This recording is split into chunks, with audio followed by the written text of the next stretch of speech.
রাতে ঘুমানোর সময় স্বপ্নে যদি ভগবান শ্রীকৃষ্ণকে এই 3টি কাজ করতে দেখেন তাহলে বুঝবেন শীঘ্রই আপনি খুব ধনী হতে চলেছেন এবং আপনার উপর শ্রীকৃষ্ণের বিশেষ কৃপা আশীর্বাদ পড়েছে।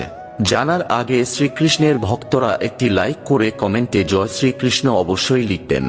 নাম্বার 1, যদি কোনো ব্যক্তি স্বপ্নে তার চেনা পরিচিত কোনো জায়গায় হঠাৎ ভগবান শ্রীকৃষ্ণের দর্শন পান, তার মানে সেই ব্যক্তির জীবনে খুব শীঘ্রই সুখ শান্তি এবং সমৃদ্ধি আসতে চলেছে। নাম্বার 2, যদি কোনো ব্যক্তি স্বপ্নে নিজেকে শ্রীকৃষ্ণের পূজা করতে দেখেন তাহলে খুব শীঘ্রই তার সমস্ত মনোবাঞ্ছা পূরণ হতে চলেছে এবং কোনো জটিল রোগে আক্রান্ত থাকলে তাও নিরাময় হতে চলেছে। নাম্বার 3, স্বপ্নবিজ্ঞান অনুসারে যদি স্বপ্নে দুষ্টু কানহাকে মাখন খেতে দেখেন তবে এটি আর্থিক লাভের একটি শুভ লক্ষণ।